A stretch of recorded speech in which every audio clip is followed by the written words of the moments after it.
Hello बच्चों, I am Rashmi your maths teacher. तो इस वीडियो में हम सॉल्व करें हमारी एक्सरसाइज 7.2 1 to 10 हम सॉल्व कर चुके हैं। नाउ 11 देखो। तो 1 to 10 जिसने देख लिए, समझ लिए, सॉल्व कर लिए, तो अब यहाँ पे वो मेथड ऑफ सब्स्टिट्यूशन को अच्छे से समझ चुके हैं। तो क्वेश्चन नंबर 11 यहाँ पे देखो कि आपको उसको इंटीग्रेट करना है। तो ये u अपॉन v फॉर्म में एक फंक्शन आपका, एक एल्जेब्रिक फॉर्म ऊपर है, एक नीचे आपका यहाँ पर है। तो u अपॉन v का इसमें कोई सिंपल तरीका नहीं होता है कि हम इसको इंटीग्रेट कर चुके हैं, तो या सीधा कोई फॉर्मूला भी हमारे पास नहीं होता है, तो हम यहाँ मेथड ऑफ सब्स्टिट्यूशन लगाते हैं। तो मैंने आपको पहले ही कहा था कि आपके डिनोमिनेटर में जो भी हो उसको आप t ले लो, या फिर जो रूट में जब भी हो उसको आप यहाँ पे t ले लो। तो थोड़ा सा कंसेप्ट दिमाग में रखोगे तो इजी हो जाएगा ये आपके लिए। तो हम यहाँ पे जो रूट के अंदर है या जो हमारा डिनोमिनेटर में, उसको हम यहाँ पे, है ना, पूरे रूट को नहीं लेना, सिर्फ जो अंदर फंक्शन है उसी को आपको लेना है। तो let x plus 4 equal to हमारा t है। नाउ अब आपको इसको क्या करना होता है, डिफरेंशिएट करना होता है विथ रेस्पेक्ट टू x। क्यों? क्योंकि हमें यहाँ पे ऐसा फंक्शन उठा करके लेना है जिसका डिफरेंशिएशन वहां पे मौजूद हो। तो देखो इसका डिफरेंशिएशन यहाँ पे x का क्या हो जाएगा, आपका dx हो जाएगा, या x का यहाँ पे मान लो 1 हो जाएगा, है ना। कॉन्स्टेंट का क्या हो जाएगा, 0 हो जाएगा। तो ये आपका इधर बचा dt अपॉन dx। तो dx को आप उधर लेके चले जाओ, तो यहां से हमें क्या मिला, dx इक्वल टू क्या मिल गया, dt मिल गया। ठीक है, तो मेरे इस dx की जगह मेरा क्या आ गया, dt आ गया। इस x प्लस 4 की जगह मेरा t आ गया, क्योंकि मेथड ऑफ सब्स्टिट्यूशन में ये होता है कि आपको जहां भी x है वो सारे हटा देने और सब आपको यहाँ पे t लेकर के आ जाना है। तो ये डिनोमिनेटर तो मेरा यहाँ पर क्या हो गया, t हो गया, dx की जगह पे मेरा dt हो गया। लेकिन x का क्या करें, तो x के लिए हमें क्या करना है, यहाँ से वैल्यू निकाल करके लानी पड़ेगी। तो x इक्वल टू कितना हो गया मेरा, t माइनस का 4 हो गया। तो ये तीन वैल्यू जो है वो हमने यहाँ से उठा करके और अपने क्वेश्चन के अंदर रखी है। तो ये हो गया t माइनस 4 हो गया। तो ये क्वेश्चन अब हमारे लिए इजी हो गया, क्योंकि यहां हम डिनोमिनेटर को सेपरेट नहीं कर पा रहे थे, बट यहां अब डिनोमिनेटर को सेपरेट कर पा रहे हो। कैसे? तो यहां पे देखो t अपॉन रूट टी कर सकते हो, फिर माइनस 4 अपॉन आप यहाँ पे रूट टी कर सकते हो। तो ये हमारा काम इजी हो गया। दो अलग अलग फंक्शन हो गए, दो अलग अलग फंक्शन के लिए हम अलग अलग इंटीग्रेशन कर सकते हैं। तो ये आपका कितना हो गया, ये t की पावर 1 है, ये नीचे से ऊपर जाएगा तो, या t को आप root t into root t लिख सकते हो। यहाँ पे देखो इस t को हम यहाँ पे क्या ले सकते हैं, root t into root t लिख सकते हैं। तो रूट टी से ये कैंसिल हो गया, तो यहाँ पे आपका सिर्फ क्या बचा, रूट टी बचा, और डी टी इधर लेकर आ गए। फिर माइनस आपका इंटीग्रेशन 4 को हम बाहर ले लेते हैं, ये 1 अपॉन रूट टी है, तो रूट टी जब ऊपर जाएगा तो क्या हो जाएगा, माइनस का 1/2 हो जाएगा, और ये डी टी हो गया। ठीक है, तो इसको हम कैसे ट्रीट कर सकते हैं, इसको हम ट्रीट कर सकते हैं t की पावर 1/2, क्योंकि हमारे पास जो है रूट में कोई भी नंबर है उसका डायरेक्ट इंटीग्रेशन का हमारे पास कोई फॉर्मूला नहीं, डिफरेंशिएशन में है। तो यहाँ पे आप पावर के फॉर्म वाला, यानी एल्जेब्रिक फॉर्म वाला फॉर्मूला लगाएंगे। तो t की पावर 1/2 यानी t की power 1/2 plus 1 1/2 plus 1, x power n वाला फॉर्मूला।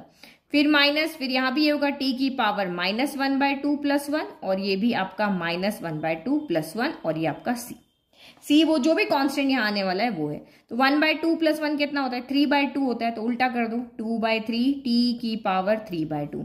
फिर माइनस का 4 हो गया, 1 में से हाफ गया तो हाफ बचा, लेकिन ये ऊपर जाके क्या हो जाएगा, 2/1 हो जाएगा। ये यहाँ पे भी बहुत बच्चे गलती करते हैं, इसको समझ करना। एक में से आधा गया तो आधा बचा, लेकिन जब आधा ऊपर जाएगा तो उल्टा हो जाएगा। ठीक है, और यहाँ पे भी t की पावर आधा में से एक गया तो आधा बच गया, ये प्लस आपका c हो गया। ठीक है, अब यहाँ पे क्या हो गया, 2/3 t की पावर 3/2 माइनस 4 2 8 t की पावर 1/2, और ये प्लस आपका यहाँ पर कितना हो गया, c हो गया। अब कुछ नहीं करना है, बस t की वैल्यू रख दो। t कितना था हमारा, x प्लस 4 था, तो ये यहाँ पे रख दो। तो ये हो गया 2/3 t x प्लस 4 की पावर 3/2 माइनस 8x प्लस 4 की power 1/2 plus c। This is your answer, this is your final answer. Okay, check कर लो पीछे से, चाहे यही आंसर आ रहा है। तो पीछे हमने चेक किया, बट हमारा आंसर ये नहीं आ रहा है। आपने इस क्वेश्चन को यहां तक सॉल्व करके छोड़ दिया, आपको फुल मार्क्स मिलेंगे। लेकिन आप मुझे बाद में कहते हो कि मैम आपका आंसर तो पीछे से मैच नहीं कर रहा है, इसलिए आपका आंसर तो रॉन्ग है, बट ये आंसर राइट है। अब उन्होंने पीछे यहाँ पे किया क्या है वो मैं आपको बताती हूँ। आंसर बनाने के लिए ये x की पावर 4, x प्लस 4 यहाँ भी है, x प्लस 4 यहाँ भी है, तो ये पावर बड़ी है, ये पावर आपकी छोटी है ना। ये 0.5 है और ये 1 पॉइंट समथिंग है। तो इन्होंने 3/2 क्या होता है, 3/2 अभी आपने देखा, ये 3/2 देखा ना कि हाफ प्लस 1 3/2 होता है। तो इन्होंने यहाँ पे क्या कर दिया, x प्लस 4 की पावर हाफ को अलग कर दिया, और x प्लस 4 की पावर 1 को अलग कर दिया, क्योंकि 1 प्लस 1/2 बेस सेम होता है तो पावर क्या हो जाती है, ऐड हो जाती है। तो उन्होंने यहाँ पे ये काम किया है। अब ये काम किया तो क्या हो गया, x की पावर 1/2 यहाँ भी है, x की पावर 1/2 यहाँ भी है, तो इसको इन्होंने यहाँ पे क्या कर लिया, कॉमन ले लिया। तो x की पावर 1/2 को हम यहाँ पे क्या लिख सकते हैं, रूट x प्लस 4 लिख सकते हैं। 1/2 का मतलब यही होता है। तो ये हमने बाहर ले लिया, तो अंदर यहाँ से क्या बचा, 2/3 x प्लस 4 यहाँ से बच गया, तो ये 2/3 बचा और ये x प्लस 4 बच गया। फिर आपका यहाँ से क्या बचा, तो ये माइनस का 8 यहाँ से बच गया है ना। और ये प्लस c, ये कांस्टेंट को रिप्रेजेंट करता है, इसमें से हमें कुछ भी कॉमन लेने या मल्टीप्लाई करने की जरूरत नहीं होती है। ये सिर्फ एक यू समझ लो एक वेरिएबल की तरह यहाँ पे आ रहा है कि ये कुछ भी हो सकता है।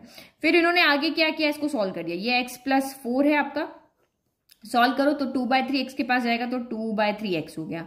फिर ये 2/3 4 के पास जाएगा तो 4 2 जा 8/3 हो गया। और ये माइनस का इसके साथ तो कुछ था नहीं ना, तो इसके साथ तो आपका 8 ही रहेगा, तो ये आपका 8 ही रह गया है ना।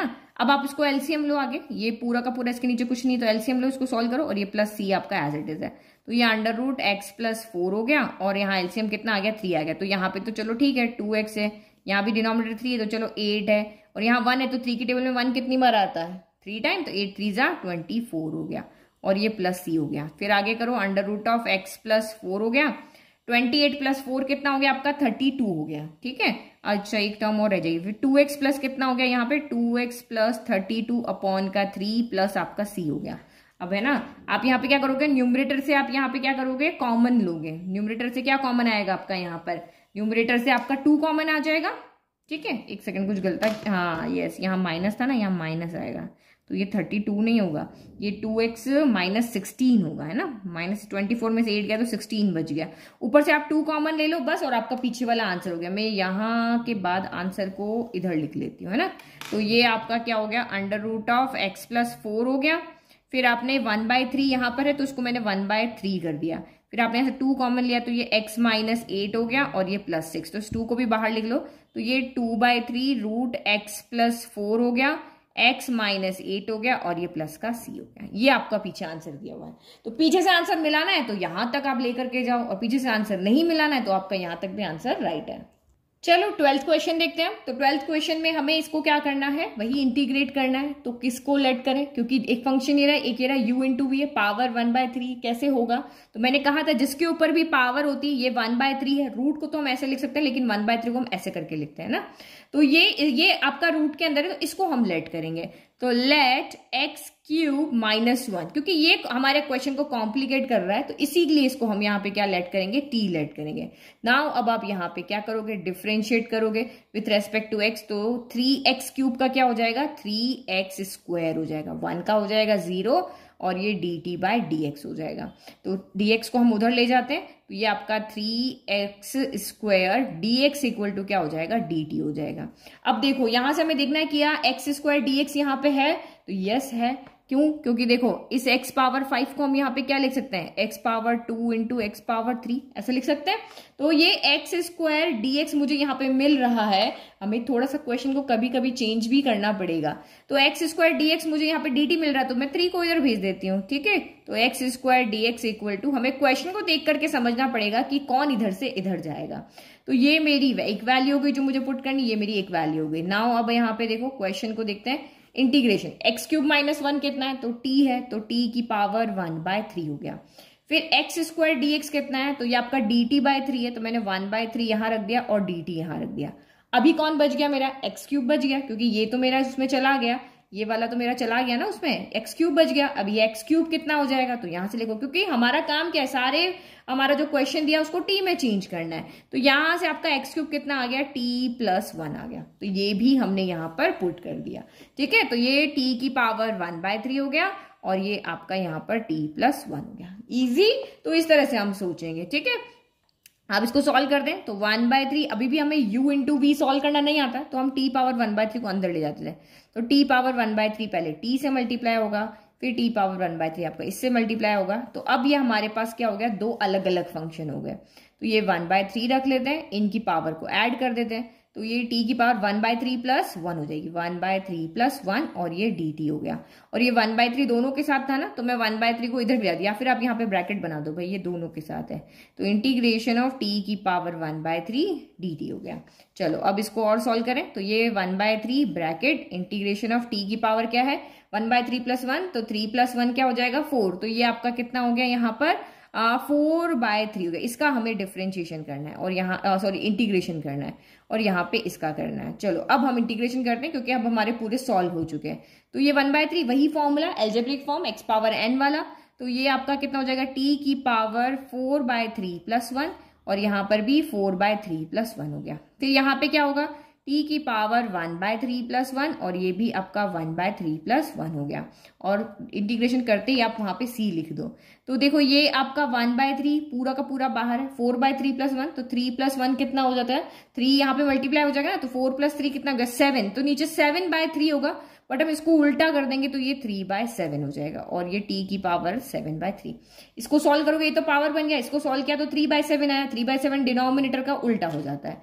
फिर यहाँ पे देखो ये 3 बन जाती है, 3 प्लस 1 कितना हो जाएगा 4/3, बट हम ऊपर करके लिखेंगे तो 3 कितना हो गया 4 हो गया और t की पावर भी 4/3 हो गया प्लस c हो गया। अब आपको यहाँ पे क्या दिख रहा है 3 यहाँ भी है यहाँ भी है, तो बाहर ले लो, हम जितना हो सके उतना सॉल्व करेंगे। तो ये 3/3 आपका 1 हो जाएगा, तो ये कितना हुआ 1/7 t की पावर 7/3 और ये 1/4 t की पावर आपका 4/3 प्लस c हो गया। ये सॉल्व हो गया।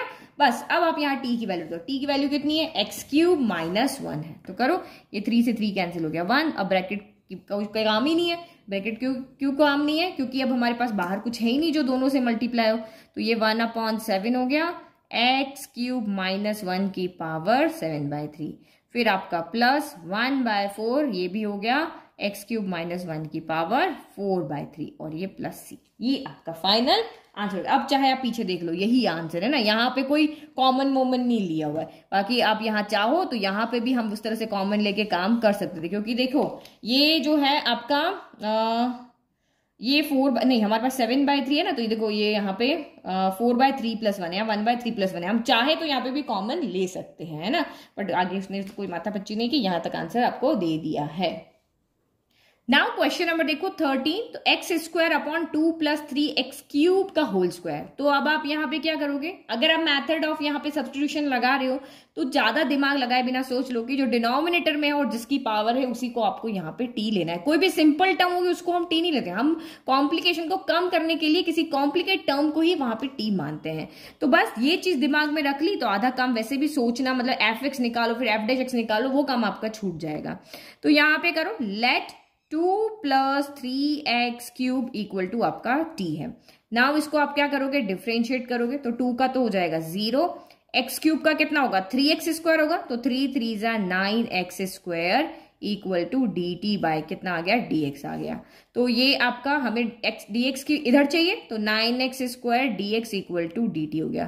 तो अब देखो 9 को इधर भेजना है कि नहीं, तो आप यहाँ पे क्या देख रहे हो कि x² dx ही यहाँ पर है, हमारे पास 9 तो है ही नहीं कि उसकी वैल्यू हम पुट करें, तो यहाँ सिर्फ आपको क्या चाहिए x² dx ही चाहिए, क्योंकि यही है और इसी की वैल्यू हम यहाँ पुट कर सकते हैं। तो ये कितना हो गया dt/9 हो गया। तो हमारे पास वैल्यू आ गई है, ये एक वैल्यू हम पुट करेंगे एक वैल्यू हम पुट करेंगे, जिससे कि हमारा पूरा फंक्शन t की फॉर्म में आ जाए। तो अब आप यहाँ पे देखो now integration of x² upon 2 plus 3x³ का होल क्यूब dx, वैल्यू रखो x² dx की जगह पे क्या रखेंगे dt/9, तो 1/9 तो आगे कर लेते हैं और इसकी जगह सिर्फ हम dt रख लेते हैं। ठीक है, ये चला गया, तो बचा कितना 1 अपॉन दिस बचा है, तो 1 अपॉन 2 प्लस 3x³ की वैल्यू कितनी है t है, तो ये आपका यहाँ पर t³ हो गया ना। ये डिनोमिनेटर में तो डिनोमिनेटर में ही रखना है, ये गलती मत कर देना कि इसको न्यूमरेटर में पहुंचा दोगे, आंसर रॉन्ग हो जाएगा आपका। ठीक है, जो न्यूमरेटर था उसका न्यूमरेटर में वैल्यू, जो डिनोमिनेटर था उसकी वैल्यू डिनोमिनेटर में। अब आप यहाँ पे देखो हमारे पास ऐसा कोई अभी इंटीग्रेशन में कोई फॉर्मूला नहीं है कि हम डिनोमिनेटर के अंदर आप इंटीग्रेट कर सको, तो कुछ नहीं करना है। हमारी ये एल्जेब्रिक फॉर्म है, एल्जेब्रिक फॉर्म में हमारे पास 2 ही फॉर्मूले थे, तो x⁻n वाला, तो t पावर को ऊपर जाना पड़ेगा, तो t⁻−3 dt हो गया। ठीक है, तो अब इसका इंटीग्रेशन करो आप, यहाँ पे क्या हो जाएगा t⁻³ प्लस 1 और नीचे भी -3 प्लस 1 और ये आपका प्लस का c हो गया। चलो अब करो इसको, तो ये क्या हो गया 1/9, t⁻3 में से 1 गया तो 2, लेकिन 3 बड़ा है तो साइन उसका बड़ा, सेम ऐसे ही नीचे भी -2 हो गया प्लस c। सॉल्व कर लो। तो ये आपका कितना हो गया, 1 into this T power -2, 9 into this, तो माइनस आ जाएगा, 9 टू 18। माइनस का कोई जगह नहीं होती, ऊपर नीचे कहीं पे भी रह सकता है, और ज्यादातर बीच में आप इसको रख लो, प्लस सी। अब आप यहाँ पे टी की वैल्यू रख दो। टी की वैल्यू कितनी थी, 2 + 3x³, तो यहाँ पे रख लेते हैं।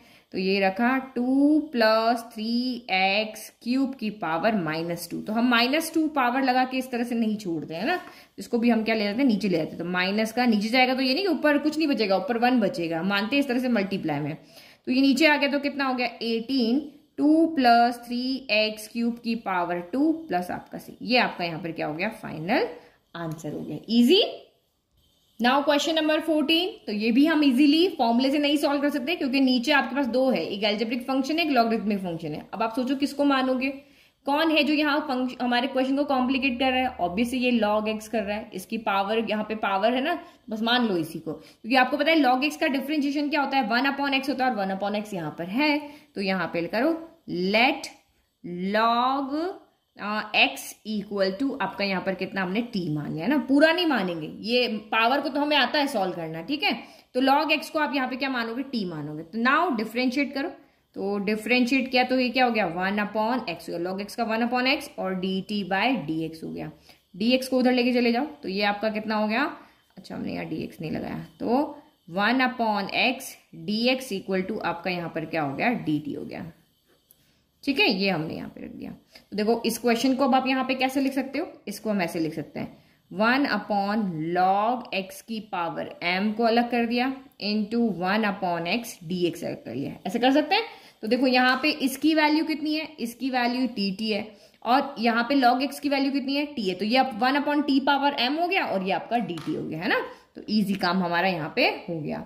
तो करो यहाँ पे, ये कितना हो गया, 1/t की पावर m हो गया, और ये कितना हो गया आपका dt हो गया। सिंपल, जो वैल्यू थी रख दी। अब वही डिनोमिनेटर में हम t की पावर सॉल्व नहीं कर सकते, तो उसको न्यूमरेटर में लेके जाओ, t की पावर -m dt हो गया। अब इसको सॉल्व करो, तो ये क्या हो जाएगा, x पावर n वाला फॉर्मूला, -m+1, जो भी पावर दिया उसमें +1 करना, -m+1 प्लस आपका यहाँ पे क्या हो गया, c आ गया। तो बस अब आप यहाँ पे वैल्यू रख दो। t की वैल्यू क्या थी, log x, तो log x, और इसको थोड़ा सा हम यहाँ पे अरेंज कर देते, क्या 1 - m कर देते हैं, और ये भी 1 - m कर दिया, और ये प्लस आपका c हो गया। तो हो गया हमारा ये final answer. Now question number 15, u/v form नहीं आता हमें सॉल्व करना, तो डिनोमिनेटर को बस हमें t ले लेना है, बस फंडा क्लियर, सब कुछ क्लियर। तो लेट 9 - 4x² इक्वल टू हमारा t। तो अब इसको क्या करना पड़ेगा, डिफरेंशिएट करेंगे with respect to x। 9 constant है 0, माइनस x² का कितना होगा, 2x होगा, तो 4 × 2 कितना हो गया, 8x हो गया, इक्वल टू आपका कितना रह गया, dt/dx हो गया। तो दिस एम्प्लाइज ये कितना हो गया, माइनस का 8x, dx को उधर लेके जाओ, dx इक्वल टू dt हो गया। अब वहां जाके ढूंढो वैल्यू किस किस की आपके पास, भाई हमारे पास तो x dx ही है, हमारे पास तो -8 यहाँ पे है नहीं, तो नहीं है, तो इसको इधर भेज दो। तो ये x dx इक्वल टू कितना हो गया, dt/-8 हो गया, ठीक है। तो भाई ये हमारी t हो गया, और ये हमारा यहाँ से वैल्यू हो गई x dx की। नाउ अब फिर से जाते हैं हमारे क्वेश्चन के पास में।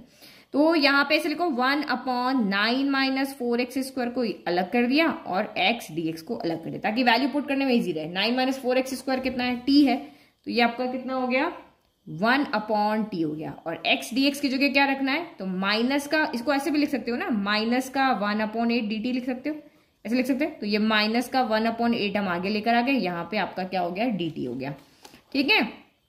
तो ये हो गया माइनस का 1/8। अब देखो 1/t का फॉर्मूला हमारे पास में, 1/t क्या होता है, log मॉड्यूलस ऑफ t होता है, ये फॉर्मूला हमारे पास है। अब आप सोचो कि मैम 1/8 जो माइनस का 1/8 इसके पास ही रहेगा, इसके पास नहीं जाएगा, चाहे वो गया हो चाहे नहीं गया हो, वो एक कांस्टेंट एक नंबर को रिप्रेजेंट कर रहा है, तो हमें इसके साथ कोई छेड़छाड़ नहीं करनी। c का मतलब c है, ठीक है, इसके साथ कुछ भी नहीं लिखना है। तो बस अब आप यहाँ वैल्यू रख दो, माइनस का 1/8 log मॉड्यूलस ऑफ t की जगह क्या लिखेंगे, 9 - 4x² प्लस आपका यहाँ क्या हो गया, c। इतना इजी क्वेश्चन था, जब आपके दिमाग में समझ में आ रहा है किसको t लेना, तो बहुत इजी है। नाउ अब आपके आ रहे हैं एक्सपोनेंशियल फंक्शन, कि एक्सपोनेंशियल फंक्शन को आप यहाँ पे कैसे करोगे, e⁻2x + 3 dx है। तो देखो हमारे पास इंटीग्रेशन का फॉर्मूला क्या है, e⁻x का है, तो इंटीग्रेशन ऑफ e⁻x आपका e⁻x + c ही होता है, बट x की जगह x ही होना चाहिए।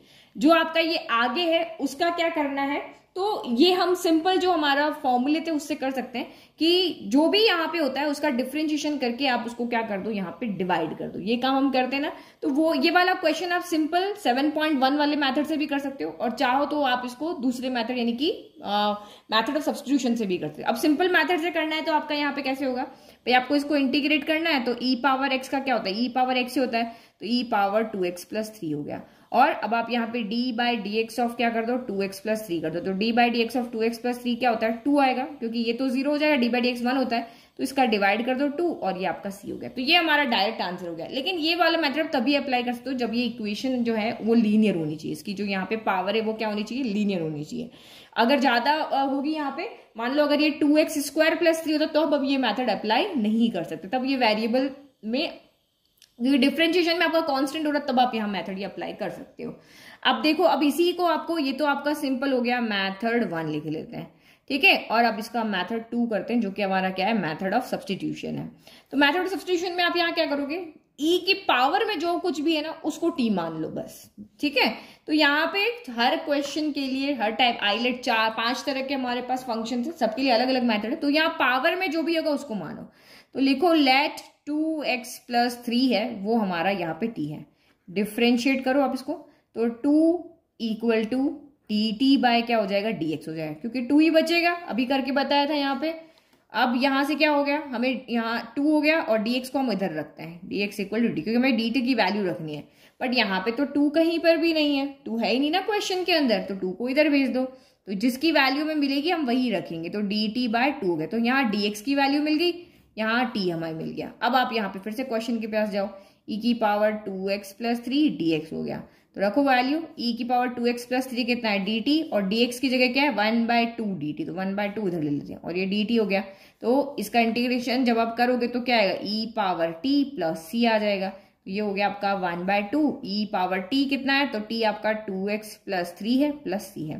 तो एक्चुअल में ये जो फॉर्मूला जो बना है ना ये वाला, कि आप ऊपर वाले को डिफरेंशिएशन करके नीचे रखो, ये एक्चुअल में मेथड ऑफ सब्स्टिट्यूशन से ही हमारा यहाँ पे बना है, कि भाई ये 2 नीचे कैसे आया, तो इसी वजह से हमारा यहाँ पे आया, क्योंकि आपने यहाँ डिफरेंशिएशन किया तभी तो 2 नीचे आया, तो बस इसी से वो वाला मेथड आपका बना है। लेकिन ये तरीका याद है तो ये कर लो, नहीं याद है तो ये लगा लो। देखो मैंने कहा था ना, जहां ईजी होगा वहां ईजी काम करो, डायरेक्ट फॉर्मूला लगा सकते हैं तो हम लगा के करेंगे।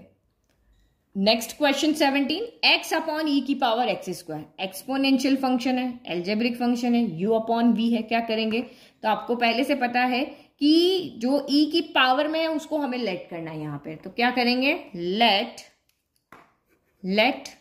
X square equal to t, क्योंकि आप एक्स स्क्वायर को t मानोगे तभी तो ऊपर x dx equal to dt होगा, पावर एक कम हो जाती है ना, डिफरेंशिएशन में पावर कम होती है, इंटीग्रेशन में बढ़ती है। तो ये कितना हो गया, 2x dx equal to dt हो गया। लेकिन हमारे पास यहाँ 2 नहीं है, हमारे पास तो x dx ही है, तो यहाँ क्या हो गया, x dx इक्वल टू आपका कितना हो गया, dt बाय 2 हो गया। तो ये वैल्यू एक हो गई, एक वैल्यू ये हो गई, तो हमारा क्वेश्चन क्या हो जाएगा, चेंज। तो क्या हो जाएगा, इसको मैं लिख दूँ 1 अपॉन ई की पावर एक्स स्क्वायर को अलग कर दिया और x dx मैंने अलग कर दिया, ताकि वैल्यू पुट करने में ईजी रहे। तो 1 अपॉन ई की पावर एक्स स्क्वायर की जगह ई पावर टी हो गया, और x dx की जगह dt बाय 2 है, तो dt यहाँ रख दिया, 1/2 यहाँ कर दिया। अब यहाँ पे भी आप डिनोमिनेटर में एक्सपोनेंशियल फंक्शन है तो हमें इंटीग्रेशन का मेथड नहीं पता, हमें इसको न्यूमरेटर में ही ले जाना पड़ेगा। तो 1/2 ई की पावर कितना हो गया, माइनस टी dt हो गया। इसका फॉर्मूला में आता है, इसका फॉर्मूला हमें यहाँ पे नहीं आता, तो क्या करें, अब यहाँ पे वही जो मैंने आपको पीछे बताया था कि x की जगह x है तो ठीक है, लेकिन उसकी जगह कोई भी और चीज आ जाती है तो आपको उसका डिफरेंशिएशन करके डिवाइड करना पड़ता है। तो देखो 1/2 हो गया, e पावर x का e पावर x ही होगा, लेकिन माइनस टी का आपको यहाँ पे क्या करना पड़ेगा, डिफरेंशिएशन करना पड़ेगा, किसके रेस्पेक्ट में, टी के रेस्पेक्ट में। तो डी के रेस्पेक्ट में डिफरेंशिएशन अगर आप यहाँ पे करोगे तो क्या हो जाएगा, minus d by d t of t, तो d by d t of t तो क्या हो गया, 1 हो गया, तो -1 बचा, तो ये माइनस का साइन हमने आगे ले लिया। अब ये गलती कर दोगे तो आंसर पूरा रॉन्ग हो जाएगा। यहाँ e पावर x है तो यहाँ x की जगह वेरिएबल कोई भी हो, लेकिन ये साइन है ना, ये गड़बड़ कर रहा है, तो इसका डिफरेंशिएशन करके आपको डिवाइड करना है। अब माइनस का तो कोई डिवाइड, ऊपर लिखो नीचे लिखो कोई फर्क नहीं पड़ता ना, प्लस आपका ये c हो गया। तो अब आप क्या करोगे, पहले ये पावर इसकी नेगेटिव है, इसको पहले पॉजिटिव बनाओ, तो माइनस का 1/2 ई पावर टी प्लस सी हो गया, पॉजिटिव बन गया। अब टी की वैल्यू रख दो, तो माइनस का 1/2 ई पावर आपका एक्स स्क्वायर हो गया प्लस आपका ये सी हो गया। तो ये हमारा यहाँ पे क्या हो गया, आंसर हो गया। तो क्वेश्चन नंबर 18 देखो, इंटीग्रेशन ऑफ e की power 10 inverse x 1 plus x square. तो हमेशा आप यहाँ पे ये याद रखो कि जो इनवर्स होगा ना उसी को आप यहाँ पे लेट करोगे। मेनली तो e की पावर में भी है क्योंकि ये एक सिंपल फॉर्म है, और 10 इनवर्स x का अगर आपको याद है डिफरेंशिएशन क्या होता है, तो क्या होता है 1 अपॉन 1 प्लस एक्स स्क्वायर, यही होता है ना। देखो e पावर 10 इनवर्स x को मैं अगर यहाँ पे अलग कर दूं तो ये क्या बचेगा 1 upon 1 plus x square dx बचेगा। तो 10 इनवर्स को अगर मैं t लेट करती हूँ तो 1 upon 1 plus x square dx equal to कितना हो जाएगा dt हो जाएगा, और ये e पावर t हो जाएगा। इजीली हमारा ये सॉल्व हो जाएगा, है ना। तो यहाँ पे लेट करते हैं हम, let 10 inverse x equal to आपका क्या है t। तो डिफ्रेंशिएट जब आप इसको करोगे तो ये आपका यहाँ पर क्या हो जाएगा 1 upon 1 plus x square. Differentiate करो that means d by d x of 10 inverse x है, ठीक है। ये सब आपको यहाँ लिखना है, और ये dt बाय dx है। तो 1 अपॉन 1 प्लस एक्स स्क्वायर, और ये dt बाय dx है, हम dx इधर ले आते हैं, इक्वल टू dt हो गया। तो ये सारा का सारा जो dt की वैल्यू है वो यहाँ पर है, तो कुछ भी शिफ्ट करने की जरूरत नहीं है, और 10 इनवर्स यहाँ पर है ही। तो यहाँ पे आप क्वेश्चन के अंदर देख लो नाउ, तो ये हो गया e पावर 10 इनवर्स x की जगह रखा t, और इसकी जगह रख दिया हमने dt, 1 upon 1 plus x square dx की क्या रखा dt। तो इसका तो डिफरेंशिएशन बहुत ही इजी है, सिंपल फॉर्मूला बन गया है। तो e पावर t प्लस आपका क्या हो गया c। तो सबसे इजी क्वेश्चन है, e पावर t तो t में वैल्यू रख दो, e power 10 inverse x plus आपका c, ये हमारा क्या हो गया आंसर हो गया। तो ये यहां तक हमारे इजी क्वेश्चन होते हैं खत्म। अब थोड़े से हमारे आएंगे ट्रिकी क्वेश्चन। तो 19 20 देखो नाउ, अब यहाँ पे देखो क्वेश्चन नंबर 19, तो ये बिल्कुल चेंज हो गया, e power 2x minus 1 e power 2x plus 1। इसका हमें यहाँ पे क्या करना है डिफरेंशिएट करना है। तो डायरेक्ट डिफरेंशिएट करना तो आपको कोई फॉर्मूला नहीं पता कि भाई आप यहाँ पे u अपॉन v मेथड से सॉल्व कर पाओ, ये तो कोई तरीका नहीं पता। तो अभी हमें नेक्स्ट मेथड पे जा रहे हैं, मेथड ऑफ आपका क्या है सब्सटीट्यूशन। तो मेथड ऑफ सब्सटीट्यूशन में अगर आप यहाँ पे देखो, अगर मैं क्योंकि मैंने आपको कहा कि डिनोमिनेटर को आप यहाँ पे बिना हिचक t ले लो, लेकिन यहाँ पे देखो एक प्रॉब्लम है, अगर मैं e की पावर 2x प्लस 1 को t ले लेती हूँ, ठीक है, तो इसका डिफरेंशिएशन करो, डिफरेंशिएशन करोगे तो कितना आएगा 2e की पावर 2x आएगा, क्योंकि e पावर 2x का तो e पावर 2x, 2x का करोगे तो 2 मल्टीप्लाई, ये हो गया 0 इक्वल टू आपका यहाँ पे क्या हो जाएगा dt बाई dx। तो dx यहाँ ले लिया, बट मेरे पास तो ये वैल्यू ही नहीं है कि मैं यहाँ पे, चलो 2 को भी मैं उधर भेज देती हूँ। तो e पावर 2x dx कहाँ है, यहाँ तो e पावर 2x के माइनस में कुछ है, तो वो हमें एज इट इज टर्म चाहिए, बट वो यहाँ नहीं है। तो आप हमेशा दिमाग में रखो कि ये जब भी इस तरह का क्वेश्चन आता है ना, तो जो यहाँ एडिशन में वो सेम आपका सब्ट्रैक्शन में भी होना चाहिए, ठीक है। इस तरह से देखो e पावर 2x यहाँ है तो e पावर माइनस का होना चाहिए, यहाँ प्लस है तो ये माइनस का होना चाहिए। अभी ये क्वेश्चन में समझाऊंगी, ये तो आप चुटकियों में कर लोगे ना। तो आपको अपने दिमाग में रखना है कि जब भी इस तरह का क्वेश्चन आता है तो मुझे यहाँ पे इस तरह की टर्म में बनाना है। तो आप इस क्वेश्चन को यहाँ पर इंपॉर्टेंट टिक कर लो, क्योंकि इसमें आपको क्वेश्चन को ही चेंज करना है। तो क्या करें कि यहाँ पर ई है तो इधर भी यहाँ ई आ जाए, तो हम कुछ ऐसा करते हैं, देखो है ना, जहां ध्यान रखना है वहां क्वेश्चन को इंपॉर्टेंट टिक करो कि इसको एग्जाम से पहले 1-2 दिन पहले या उसी दिन प्रिपेयर करके देख करके सॉल्व करके जाना है। तो 1 से 19 तक के क्वेश्चन है, मैंने अभी सिर्फ ये दूसरा क्वेश्चन है जिसपे इंपॉर्टेंट लिखवाया है, क्योंकि ये क्वेश्चन एग्जाम में आए हुए हैं। सीधे सीधे हलवे वाले क्वेश्चन कभी नहीं पूछेंगे। तो देखो e पावर 2x को हम क्या लिखते हैं, e पावर x लिख सकते हैं, e पावर x लिख सकते हैं, ठीक है, माइनस का 1, यहाँ पे भी हम ऐसे लिख सकते हैं, e पावर x लिख सकते हैं, e पावर x लिख सकते हैं, माइनस का 1, और ये dx हो गया। अब क्या करें, यहाँ 2 है, यहाँ 1 भी नहीं, तो हम यहाँ पे 1 की जगह पे ऐसे कर सकते हैं, e power x dot e power x, फिर माइनस यहाँ पे e1 की जगह e पावर माइनस x का माइनस x नहीं, क्या करें, एक सेकेंड रुको, minus x cube plus x का करेंगे ना, ई पावर एक्स अपॉन ई पावर एक्स, ऐसे कर सकते हैं। 1 की जगह पे तो हम कर सकते हैं भाई, इसको इससे काटोगे तो 1 ही तो बचेगा, तो ई पावर एक्स हो गया, और यहाँ भी क्या कर दिया, ई पावर एक्स अपॉन ई पावर एक्स हो गया। तो ये मैं यहाँ पे इसको मैं ऐसे लिख सकती हूँ, इसको मैं ऐसे लिख सकती हूँ। अब आप यहाँ पे कॉमन ले लो, कॉमन क्या है, ई पावर एक्स आपका यहाँ भी है कॉमन, यहाँ भी है कॉमन। तो ये देखो ई पावर एक्स आपका न्यूमरेटर से कॉमन आया, यहाँ e पावर x बचा, यहाँ 1 अपॉन e पावर x बचा, यहाँ पे भी same e power x common लोगे तो यहाँ e पावर x बचा। अच्छा, एक ऊपर एक नीचे प्लस है, सॉरी है ना, नीचे प्लस है, तो ये plus 1 upon e power x हो गया। तो देखो ये इससे हो गया कैंसिल, जो हमारे पास बचा है अब उसको थोड़ा और ठीक ठाक लिख लेते हैं। तो ये क्या हो गया, integration of E power x हो गया, माइनस इसको हम ऊपर ले जाते हैं, ऊपर ले जाएंगे तो ई पावर माइनस एक्स हो गया। ये यहाँ ई पावर एक्स हो गया और ये प्लस ई पावर, ये भी ऊपर चला गया, माइनस एक्स हो गया और ये dx हो गया। तो ऐसा जब एक क्वेश्चन आता है तो उसको हमें इस फॉर्म में क्या करना पड़ेगा, चेंज करना पड़ेगा। अब आप डिनोमिनेटर ले लो, उसका डिफरेंशिएशन करोगे तो वो सेम आपका न्यूमरेटर के बराबर यहां पर होगा। ठीक है, समझ में आ गया आपको कि मैम न्यूमरेटर क्यों नहीं ले सकते? तो अगर आप न्यूमरेटर को t लोगे तो ये आपका यहाँ पे क्या हो जाएगा, जब हम इसको t लेकर के सॉल्व करेंगे तो dx के डिवाइड में ये नहीं आएगा।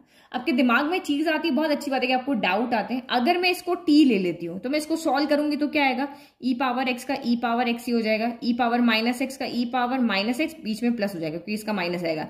ये आपका क्या होगा, dx इक्वल टू कितना हो गया, dt हो गया। तो आप यहाँ पे देखो ये dx के मल्टीप्लाई में क्या, ये तो dx के डिवाइड में, मैं इसको इधर लेकर के जाऊंगी तो मुझे सिर्फ यहाँ dx की वैल्यू मिलेगी, है ना। तो इसीलिए हमेशा डिनोमिनेटर को ही आप यहाँ पे t लेट करो। तो अब ये क्वेश्चन हमारा हो गया इजी वे में। तो let e power x plus e power minus x equal to आपका कितना हो गया, यहाँ पे हमने t ले लिया।